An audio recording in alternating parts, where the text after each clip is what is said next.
నమస్తే రమగారు. నమస్తే జయ. మంచి సరదా కథ చెప్పండి రమగారు. చందమామ కథ చెప్తాం. ఓకే. ఇది ఏదో వేరే దేశపు కథ, కానీ బాగుంది. ఓ. ఒక ఊళ్ళో, ఆ ఊరు ఏంటంటే పొలాలు అవి ఆ ఊళ్ళో ఉన్న పేద రైతులకి, పేద అంటే పని చేయగలిగే వాళ్ళకి దీన్ని ఏమంటారు, మక్తాకి ఇవ్వటం. మక్తాక అంటాం మరి మా ఊళ్ళలో ఏమంటారు దాన్ని, కౌలుకి ఇవ్వటం. కౌలుకి ఇవ్వటం. మక్తా కౌలు అంటారు కదా కౌలు అంటారు. మా ఊర్లో కౌలని అంటారు. మక్తాకి చేశారని చెప్తారు. ఓకే. కౌలుకి ఇవ్వటం ఇప్పుడు కౌలు అంటున్నారు. మా చిన్నప్పుడు మక్తానే అనేవాళ్ళు. ఆహా. ఏమిటో అది నాకు బాగా తెలీదు. ఆ మక్తా పదమే గుర్తుంది. సరే, కౌలుకి ఇచ్చేవాళ్ళు. ఆ. ఆ ఊళ్ళో ఒక భూస్వామి ఉండేవాడు. అతను కొంచెం దుర్మార్గుడు. గీసి వసూలు చేసేవాడు. వానలు పడ్డా ఏదైనా అదైనా సరే పాత బాకీ కింద కట్టుకుంటాను, తర్వాత అది ఉంచు, వచ్చే సంవత్సరం తీర్చాలి, అలా చెప్పేవాడు అనమాట. వదిలిపెట్టేవాడు కాదు. అయితే మాత్రోయ్ అనే పేరున్న ఒక రైతు ఉండేవాడు. చిన్న బక్క రైతు వీడు. భూస్వామి దగ్గర పొలం కౌలుకి తీసుకుని చేసేవాడు. ఇతను చాలా తెలివైనవాడు, లౌక్యుడు. ఓకే. అందుకని భూస్వామికి దొరకకుండా, సాటి రైతులకు ఇబ్బంది కాకుండా తెలివిగా ఏదో ఒక చిట్కా చేసి భూస్వామి బారి నుంచి కొంచెం జనాల్ని రక్షించేవాడు. అందరికీ అతనంటే చాలా ప్రీతిగా ఉండేది. ఆ సంవత్సరం కొంచెం పంటలు తక్కువ వచ్చినాయి. పాత బాకీ ముందు ఏడు కూడా పంటలు తక్కువే ఉన్నాయి. అప్పుడు కూడా వీళ్ళందరూ కొంత బాకీ ఉంచుకున్నారు, వచ్చే సంవత్సరం కడదామని. వచ్చే ఏడాది పండుదంటే ఈ ఏడాది పండ్ల. ఓకే. ఈ మాత్రోయి దగ్గరికి భూస్వామి రాబోతాడు. ఎల్లుండొస్తా అవతల ఎల్లుండొస్తా కబురు చేశాడు. ఇప్పుడు పాత బాకీ కట్టాలి. లేటెస్ట్ దాంట్లో కూడా అంత ఎక్కువ లేదు. భూస్వామికి మొత్తం ఇస్తే వీళ్ళ దగ్గర ఏముండదు తినడానికి. సరే, ఏమనుకున్నాడు, అడవిలోకి వెళ్ళి ఒక స్నేహితుడిని అడిగి, వరే కొంచెం సహాయం చెయ్యి అని చెప్పి బాగా బలిసిన 4 కోళ్ళని, అడవి కోళ్ళని, 2 నక్కల్ని పట్టించాడు. 4 అడవి కోళ్ళని ఇంట్లో బంధించేసాడు, లోపల పెట్టేసుకున్నాడు. ఈ నక్కల్లో ఒక నక్కని చీకటి కొట్లో కట్టేశాడు. ఈ 2వ నక్కకి మెళ్ళలో తాడు కట్టి కుక్కని పుచ్చుకుని తిప్పుకుంటాను చూసావా, అట్లా చేత్తో పుచ్చుకుని ఉన్నాడు. అదే సమయానికి భూస్వామి వచ్చాడు. అయ్యగారు రండి రండి అన్నాడు. అనేసరికి ఆయన ఆశ్చర్యంగా చూశాడు. ఏమిటి సంగతి, అది ఇది పాత బాకీ అన్నీ తీర్చేస్తానండి, దాందేముంది, మీరు ఎల్లుండి రండి, మీరు వచ్చేసరికి చక్కగా మా ఇంట్లోనే భోజనం చేద్దురు కానీ మొత్తం డబ్బులు కట్టేస్తా అని. ఒరే, నువ్వు వెళ్ళి 4 మంచి కోళ్ళు పట్టరా, హాయిగారు ఎల్లుండి విందుకి అని చెప్పి మెడలో ఉన్న తాడు ఊడదీశాడు నక్కది. అంతకుముందే ఆయన అడిగాడు, ఇదేమిటి ఇట్లా పట్టు తిరుగుతున్నావు, అది పారిపోతుంది కదా అన్నాడు. నక్కని పట్టు తిరిగితే పారిపోతుంది అని. అదే ఏం కాదండి అన్నాడు. ఈ వాక్యాలు చెప్పాడు. ఇప్పుడు వెళ్ళి 4 బలిసిన కోళ్ళు పట్టరా, అయ్యగారికి ఎల్లుండి విందుకి అన్నాడు అని చెప్పి దాని మెడలో తాడు తీసి దాని నడు మీద ఒక దెబ్బ కొట్టాడు. అది పరిగెత్తుకుంటూ బతుకు జీవుడా అని పారిపోయింది. నేను తెల్లబోయాడు. ఏమిట్రా నువ్వు, నక్క తెస్తుందా కోళ్ళు, దాని దారిని అది పారిపోతున్నాను. కాదండి, దీంట్లో ఒక మహత్యం ఉన్న నక్కది, అది తీసుకొస్తుంది, పట్టుకొస్తుంది కోళ్ళని, మీరు వద్దురుగాని అన్నాడు. ఆయన ఆశ్చర్యపోయాడు. ఏమిటి, నక్కని కోళ్ళని తెమ్మని పంపించాడా? నక్క కోళ్ళని పట్టుకొస్తుంది, పాయింటే, తింటుంది, అది వీడికెందుకు తెచ్చిస్తుంది? ఎల్లుండి వచ్చాడు. వచ్చేసరికి బలిసిన 4 కోళ్ళు ఉన్నాయిగా ఇంత దగ్గర, 4 కోళ్ళని వండించి మంచి మసాలా పెట్టి చక్కగా కూర వండించాడు. ఆ కూర వాసనలో ఆయన రాకముందే, ఇంట్లోకి రాకముందే వాసన వస్తుంది. మాత్రోయి మామూలు వాడు కోళ్ళని వండించేసేంత సీన్ లేదు వాడికి. ఇప్పుడు మొన్న ఒక నక్కని పంపాడు. ఒకవేళ అది కానీ తెచ్చిందా అనిపించింది దీనికి. లోపలికి వస్తూనే ఘుమఘుమలాడిపోతుంది ఇల్లంతా. భోజనానికి కూర్చున్నారు. ఏది ఆ నక్క, ఇక కోళ్ళు తెచ్చింది, దాన్ని కూడా తీసుకురా, అది కూడా మనతో పాటు తింటుంది అన్నాడు. అనేసరికల్లా లోపల నుంచి నక్కని తీసుకొచ్చాడు. 2వ నక్క ఉంది కదా, దాన్ని దాచాడు. ఈయనకేం తెలుసు 2 నక్కలు ఉన్నాయని. దాన్ని కూర్చోబెట్టి దానికి కట్టాడు, దానికి అన్నం పెట్టాడు. పెట్టేసరికల్లా ఆయన అన్నాడు, ఏమిట్రా ఇలాగే నిజంగా నక్క భలే తెచ్చింది, ఎలా నేర్పించావు ఏంటండి, ఇది ఒక మహత్యం గల నక్కండి, మరి ఇది అలాగే తెస్తుంది అన్నాడు. అనేసరికల్లా ఈయన ఏమన్నాడు, ఈ నక్కని నాకు ఇచ్చేద్దు అన్నాడు. 1000 తులాల వెండి ఇస్తానన్నట్టు. 1000 తులాల వెండి ఇస్తానంటే వీడు ఒప్పుకోలే. అబ్బే భలేవారండి, 1000 తులాలు వెండి ఏమిటి, మీ వెండక్కర్లేదు, మీ తాలూకు బాకీ పాత బాకీ అన్నీ తీర్చిపారేస్తాను నేను అన్నాడు. అనేసరికల్లా ఆయన ఒప్పుకోలే. బాకీదేముంది, పీడా పోయిరి, బాకీ లేదేం లేదు, నీకు నాకు బాకీ ఏం లేదు, అసలు 1500 తులాలు ఇస్తానన్నాడు. ఇతను నసిగి అదని అది కాదని ఇది కాదని పాత బాకీ మొత్తం రద్దు చేయించుకుని 1500 తులాల వెండి తీసుకుని నక్కని తాడిచ్చి చేతిలో పెట్టాడు. తాడు తెచ్చి జమీందారు నక్కని పుచ్చుకుని తీసుకుపోయాడు ఇంటికి. అదే ఆయన భూస్వామి. తీసుకెళ్ళి ఇంటికి వెళ్ళి భార్యకి చెప్పాడు. ఏమేవ్ చూసావా ఎంత బాగా తెచ్చానో అన్నాడు.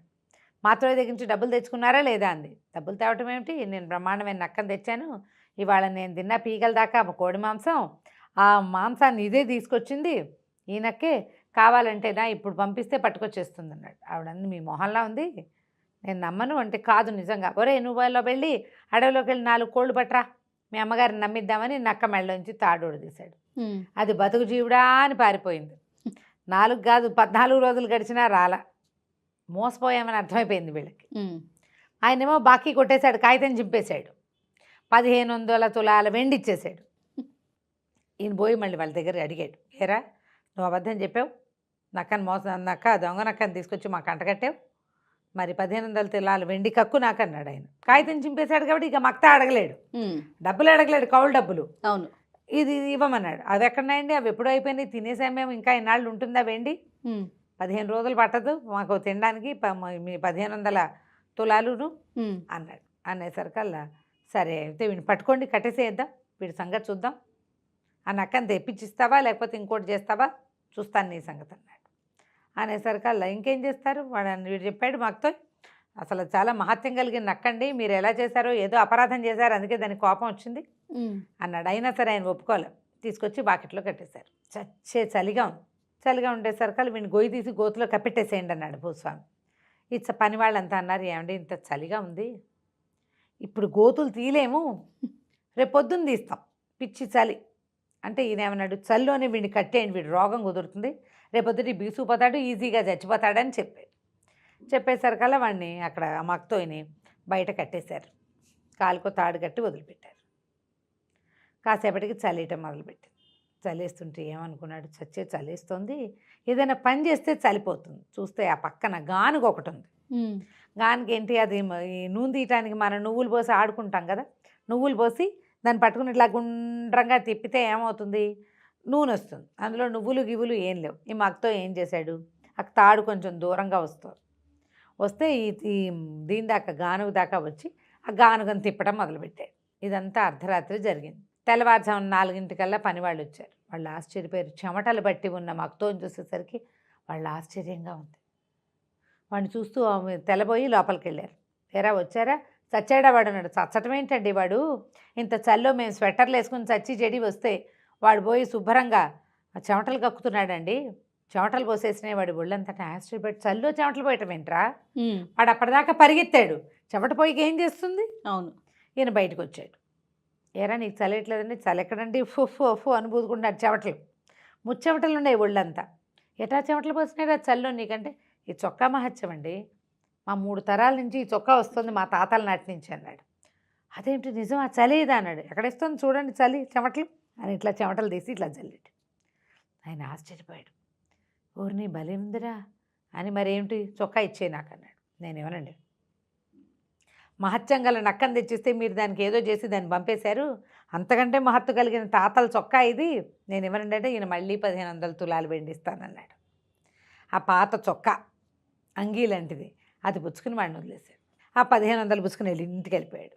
ఈయనేం చేశాడు, మర్నాడు రాజు అత్తవారింట్లో ఏదో పార్టీ ఉంటే తన చలికొట్టు గిలికొట్టు అన్నీ పక్కన పెట్టి ఆ పాత చొక్కా వేసుకుని వెళ్ళాడు. వెళ్ళేసరికి అందరూ నవ్వారు. చలేసి చచ్చాడు ఆయన. అదొక పల్చటి మామూలు చొక్కా, దాంట్లో చలేదు, చలికాలం అక్కడంతా మంచు కురిసేది. మన ఫారిన్ కంట్రీస్లో ఎలా ఉంటుంది, ఐసు ముద్దలుగా. వాళ్ళు ఏం చేస్తారు, ఒకటేసి దాని మీద ఇంకోటేసి దాని మీద మూడోది వేస్తారు. ఒకటే వేసుకెళ్తే చలికి ఏమో గిటగర చూపోతున్నాయి పళ్ళు. పాత చొక్కా చూసి అందరూ ఎక్కిరిస్తారు. పరువు పోయింది, ఆయనకు ఒళ్ళు మండిపోయింది. దొంగ వెధవ వాడు మళ్ళీ మోసం చేశాడు, పట్టుకురండి రా వాడిని అన్నారు. సరే 4 పాలేడు పోయి పట్టుకొచ్చారు. 1500 3000 తులాల వెండి నొక్కేశాడు. ఈసారి ఏం చేశారు, నేను వీడిని ఇట్లా కాదని ఒక గోను సంచిలో కట్టేసి సముద్ర తీరాన ఎత్తుగా ఉంది వాళ్ళ ఇది, ఆ కొసకి ఒక చెట్టుకేసి కట్టేశారు. పైనుంచి ఒక్క తాడుతో ఒక్క వేటితోటి దాన్ని ఆ సంచిని పడగొట్టేస్తే అది పోయి ఎగురుకుంటూ సముద్రంలో పడుతుంది, వాడికి శాస్త్రి జరుగుతుంది అని కట్టేశారు. కట్టేసరికల్లా వాడు ఏమన్నాడు, పాలేది కట్టడం, వీడిని లాక్కు రావడం, వాడు విదిలించుకుంటుంటే వాడిని కట్టడం, వీడిని ఎక్కి చెట్టు కట్టడం అన్నీ పనులు కదా. పనివాడు అన్నాడు, ఈ కార్యక్రమం ఇప్పుడు ఎందుకండి, ఆకలిస్తుంది, అన్నం తినొద్దామా అని అడిగాడు. యజమాని సరేరా నాకు కూడా ఆకలిస్తుంది, సరే ఎలా కట్టిపడేదాం, వాడెక్కడికి పోతాడు, వంటింటి కుందేలు అనుకుని పదాయి అని ఇద్దరు కలిసి అన్నం తినడానికి పోయారు. వాళ్ళు వెళ్ళగానే వీడు అరవటం మొదలుపెట్టాడు. రక్షించండి, ఎవరున్నారంటే అదే సమయానికి భూస్వామి మావగారు కూతురుని చూడ్డానికి వాళ్ళ ఇంటికి వస్తున్నాడు. ఆయన సముద్ర తీరపు వైపు ఉన్న మెట్ల మీద నుంచి ఎక్కుతున్నాడు. ఆ గొంతు వినపడేసరికి ఎవరది అని కేకేశాడు. మక్తో గుర్తుపెట్టాడు, ఈ వాయిస్ ఎవరిదో గుర్తుపెట్టాడు. ఆయనకి భూస్వామి మావగారికి కొంచెం గూనుంది. బాబు రండి, దగ్గరికి రండి అని పిలిచాడు. చెట్టు కొసన కట్టేసి ఉన్నటువంటి వీడిని చూశాడు ఆయన. చెట్టుకు ఒక పక్కన కట్టేశారు ఇట్లా కిందకి. దాన్ని కొడితే వీడు పోయి చెరులో పడతాడనమాట సముద్రంలో ఎత్తుమించి. ఎవర్రా నువ్వు, ఎవరో కట్టేశారు నువ్వు ఏమిటన్నాడు. అదేనండి బాబు గూనుందండి, గూనికి రిపేర్కి ఏమో వైద్యుడు చెప్పాడు, ఇట్లా గోను సంచిలో వేసి వేళ్లాడేస్తే గూను తగ్గుతుందని చాలాసేపు అయింది, మా వాళ్ళు తినడానికి పోయారు, వైద్యుడు సలహా ప్రకారం కట్టేశారు, నాకు ఆకలిస్తుంది, ఎవరైనా దింపుతారేమోనని కేకేశానండి, వాళ్ళు ఎక్కడున్నారో కనపడక అన్నాడు. అనగానే ఆయన ఆశ్చర్యపోయి నిజంట్రా గూను తగ్గుతుందంటే ఏమోనండి తగ్గిందో లేదో నాకు తెలీదు, దింపండి చూద్దామన్నాడు. ఆయన ఏం చేసేట తాడు లాక్కెట్టారు కదా, ఆ తాడు దింపి వీడిని దగ్గరికి లాక్కున్నాడు. దగ్గరికి లాగి సంచిలోంచి తీస్తే టైం అని ఉంచున్నాడు కడ్డీలాగా. వాడు 30 ఏళ్ళ కుర్రాడు. దాంతో ఈయన ఒరే నీ గూను లేదు రోయ్ అన్నాడు. అవునండి, ఒరే నన్ను కూడా కట్టేరా బాబు అంటే, కాదండి వైద్యుడు ఒప్పుకోడంటే, కాదు నీకు 1000 తులాలు వెండిస్తా అని చెప్పి ఆయన సంచి పుచ్చుకొచ్చాడు. సంచిలోంచి కేజీ ఉన్నటువంటి అది ఇంత వెండి ముద్దని ఎత్తి చేతులు పెట్టాడు. ఈ ముద్ద పట్టుకెళ్ళు, నన్ను ఇందులో కట్టి అనగానే వీడేం చేశాడు, ఆ ముసలాయన్ని అందులో కూర్చోబెట్టి కట్టేసేసి ఆ వెండి ముద్ద పుచ్చుకుని తన దారిని తను వెళ్ళిపోయాడు. భోజనం చేసి వచ్చినటువంటి భూస్వామి ఆయన పనివాడు ఇద్దరు కలిసి ఒకే ఒక్క కత్తి వేటుకి ఆ సంచిలో ఉన్న మనిషిని సముద్రంలో పడేశారు. రామా ఇంకేం చేస్తారు, అయ్యింది. అక్కడి నుంచి ఏమైంది, ఒక 15 రోజుల పాటు వీడు కనపడలే. అయితే భూస్వామి మామగారు ఏమయ్యాడు అని వాళ్ళు వెతుక్కుంటూనే ఉన్నారు. ఆయన మోసుకొచ్చిన సంచి ఇక్కడే ఉంది. ఆయన ఏమయ్యాడో ఎవరికీ తెలియదు. ఆయన సన్యాసులో కలిసిపోయి ఉంటాడని భావించారు వాళ్ళు. ఓకే. 15 రోజుల తర్వాత భూస్వామి పొలాల దగ్గర చూడడానికి పోతే మొక్కజొన్న పొత్తులు కాల్చుకుంటూ మక్కుతో కనపడ్డాడు. ఊరి నీ దుంపతేగా నిన్ను సముద్రంలో పారేసాం కాదట్రా, నువ్వు ఎటా బతుకొచ్చావంటే, నేను చచ్చిపోయానండి, నేనేం దయ్యాను గాను, స్వర్గానికి వెళ్ళాను, ఎంత బాగుందో అక్కడ స్వర్గంలో ఒక చక్కటి పిల్ల నుంచి పెళ్లి చేశారు, నిరంతరం పని చేసుకునేవాడికి నాకేం తోస్తుంది, అక్కడ ఎంతసేపు సారాయి తాగటం, ఆడపిల్లలు వీళ్ళు ఉంటారు, వాళ్ళని వెళ్ళి డ్యాన్సులు చూడడం, మనతో ఉన్న పెళ్ళంతో కాస్త అటు ఇటు తిరుగుతూ ఉంటాం, పని పాట ఏమీ లేవండి, నేనేమో నిత్యం పని చేసుకునేవాడిని, నా వల్ల కాదని ఏడ్చాను. ఆ స్వర్గంలో ఉన్న రాజుగారు సరే పోరా వెళ్ళు మీ కిందకి వెళ్ళిపో అని అన్నాడు. అందుకని నేను వచ్చేసాను, ఎవరైనా స్నేహితులు ఉంటే వాళ్ళని వెళ్ళి తీసుకుని వస్తూ ఉండరా అప్పుడప్పుడు అన్నాడు. అనేసరికి ఆశ్చర్యపడి నిజమా అన్నాడు. నిజమేనండి, నా పెళ్ళాం నాకు ఒక పిల్లనిచ్చి పెళ్లి చేశారు కూడాను, ఆ అమ్మాయి ఏమో నువ్వు ఇక్కడ ఉంటేనే నీతో ఉంటానంది, రేపు ఎప్పుడో వచ్చే వారం వెళ్తానండి, దాని పుట్టినరోజు ఉంది అన్నాడు. అనేసరికి ఆశ్చర్యపడి వీడు వెర్రి వెదవా ఇక్కడ ఏం ఉద్ధరించడానికి వచ్చాడు, హాయిగా 4 ఆడపిల్లలను పెట్టుకుని హాయిగా ఉండక అక్కడ 4 అబ్బాయిలు ఉంటాయి వాళ్ళతో ఉండొచ్చు కదా అని అనుకుని, ఏరా నేను నీకు మంచి స్నేహితుడిని కాదుట్రా అన్నారు. ఎందుకు కాదండి, మీరు చాలా మంచి స్నేహితుడు, మరి నీకు స్వర్గంలో ఉన్న రాజుగారు ఎవరైనా తీసుకురమ్మన్నాడు కదా, నన్ను తీసుకెళ్ళచ్చు కదుట్రా అన్నాడు. దానికేమండి తప్పకుండా మా ఆవిడ పుట్టినరోజు వస్తుంది కదా స్వర్గంలో ఆవిడది, అప్పుడు వెళ్దాంలేండి అన్నాడు. సరే ఈ లోపల మరి నీకేం కావాలండి, ఏముందండి నాకు 1 ఎకరమే కదా పొలం ఉంది, 4 ఎకరాలు ఏమైనా ఇప్పించండి అంటే ఈయన ఏం చేశాడు, వాడింటికి వెనకాతలు ఉన్నటువంటి తన 4 ఎకరాల పొలాన్ని మక్తో పేరు మీద రాసి కాగితం చేతిలో పెట్టాడు. అని నువ్వైనా స్వర్గానికి వస్తావు, నీకెందుకురా పొలము అన్నాడు. నాకెందుకేమిటండి, నాకు అక్కర్లేదు, నేను అప్పుడప్పుడు వస్తా, ఇప్పుడు మీతో వస్తానా, ఓ 20 రోజులు ఎంజాయ్ చేస్తానా మీతో పాటు, మళ్ళీ వస్తాం. మరి 20 రోజులు మా ఆవిడ పిల్లలు తినద్దా నేను ఉండపోతే, మా నాన్న మా అమ్మ మా మేనత్త వీళ్ళంతా ఏమైపోతారు, నేను వెళ్తూ వస్తూ ఉంటా కదా, 4 ఎకరాలు ఉంటే మా నాన్న మా ఆవిడ కలిసి సాగు చేసుకుంటారు, బాగుందిగా ప్లాను. సరే 4 ఎకరాలు రాసేసాక మాతో ఏం చేశాడు, ఒక చెక్క పడవ ఒక పింగాణి పడవ చేయించాడు. జమీందారు కోటి తన కోటి. సరే అక్కడి నుంచి తన పడవలో తనెక్కాడు, ఆయన పడవలో ఆయన ఎక్కించాడు. ఇద్దరు పడవలు తెడ్లేసుకెళ్తున్నారు. ఎక్కడి దాకా వెళ్ళాలి, ఎక్కడి నుంచి మాకుతో పైనుంచి పడి సముద్రంలో పడి చచ్చిపోయాడో అని అనుకుంటున్నారో అక్కడ దాకా వెళ్ళాలి. మరి దూకితే బాగుంటుంది, దూకితే చచ్చిపోతాం, చచ్చకుండా వెళ్ళాలంటే ఇలా వెళ్ళాలి ఈజీగా. మరి కష్టం కదా, చచ్చిపోవడం అంటే కష్టం. భూస్వామికి అది ఇష్టం లేదు, చక్కగా పడవకి వెళ్ళిపోతే బాగుంటుంది. 2 పడవలు పుచ్చుకుని ఆ సముద్రం మధ్యలోకి పోయారు, చెరుకో పడవ వేసుకుని వెళ్ళాక ఏం చేశాడు, ఈ మక్తో టక్కు తన చెక్క పడవ మీద కొడుతున్నాడు. ఏమిట్రా కొడుతున్నాడు అంటే, దేవదూతలు వస్తారండి ఇలా కొడితేనే అన్నాడు. అనేసరికల్లా ఆ సభ ఎవ్వరూ రాల. భూస్వామి ఆగలేకపోతున్నాడు. ఆయన ఏమన్నా అంటే, ఒరే నీ చెక్క పడవ మీద డంగ్ డంగ్మని ఏం శబ్దంరా, నా పడవ మీద కొట్టు టింగ్ టింగ్ అని మంచి శబ్దం వస్తుంది అన్నాడు. ఓకే. అనగానే వీడి తిట్టి ఫెడేల్మని 2 దెబ్బలు కొట్టాడు. కొట్టేసరికల్లా టింగు మంటంతో పాటుగా పడవ పగిలింది. భూస్వామి భూస్థాపితం అయిపోయాడు. జలంలోకి వెళ్ళిపోయాడు, నీళ్ళల్లోకి. ఎంతసేపటికి పైకి రాలేదు. పాపం స్వర్గారోహణ జరిగిపోయింది అనుకుని మక్తో వెనక్కి తిరిగి వచ్చేసాడు. అందరూ భూస్వామి ఏడి అని అడిగారు, కానీ ఇతన్ని ఎవరు అడుగుతారు, ఇవన్నీ రహస్యాలు కదా. ఆయన కనపడలేదు. భూస్వామి గారు కొడుకు చిన్నవాడు కాబట్టి వాడి రాజ్యం వచ్చేటప్పటికి ఈ కాలం ఎలాగో మారిపోతుంది. మక్తోకి 4 ఎకరాల పొలం సొంతానికి ఏర్పడింది. హాయిగా వాడి దారిని వాడు ఉన్నాడు. కథ కంచికి మనం ఇంటికి. సభాష్. ఈ రోజుల్లో కూడా ఉంటే ఎంత బాగుండో. అవును కదా రమ్మ గారు. రైట్ అండి. నమస్తే. నమస్తే.